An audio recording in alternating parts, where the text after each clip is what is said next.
It's been nearly 3 weeks since a fire broke out at the Penobscot McCrum potato processing plant in Belfast.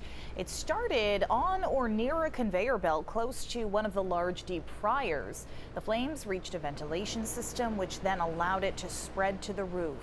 See, nobody was hurt, but the building was a total loss. There are talks about rebuilding, but for now, all 138 employees are without a job.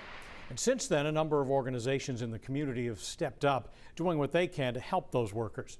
Good evening, and thanks for joining us. I'm Pat Callahan. And I'm Amanda Hill. That effort continued today in Belfast, where a job fair was held at the University of Maine Hutchinson Center.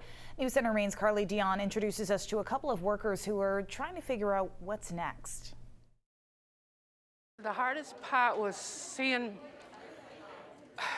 my life going up in flames. Barbara Hayden says she worked at the Penobscot McCrum potato processing facility with her husband Chandler for the last 2.5 years. They are two of 138 people who lost their jobs nearly 3 weeks ago when a fire destroyed the facility. Everything I planned, it's different now, and I have to reevaluate what I'm going to do, and it's hard.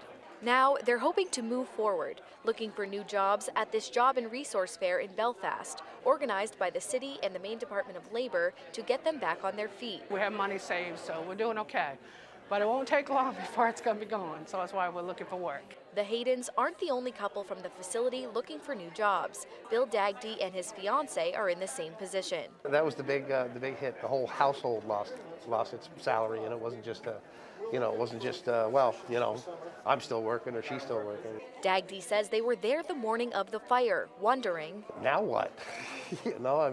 What do you do? Your place of employment's on fire, and you're not going to be to work for a while, so now what? City officials say it was important to them to provide these people and anyone else in need of a job the resources they may need. We thought, what can we do right now to ensure that those 138 people have an opportunity to rebuild their lives as quickly as possible? We have employers that are in manufacturing, in hospitality, in health care, you name it, they're represented here. And those workers say now they're trying to focus on the silver lining. There's so many jobs out there. There's a lot of opportunities. We're all blessed that nobody got hurt, and that's the most important thing. Showing once again how Maine communities rally to help those who need it most. In Belfast, Carly Dion, News Center Maine.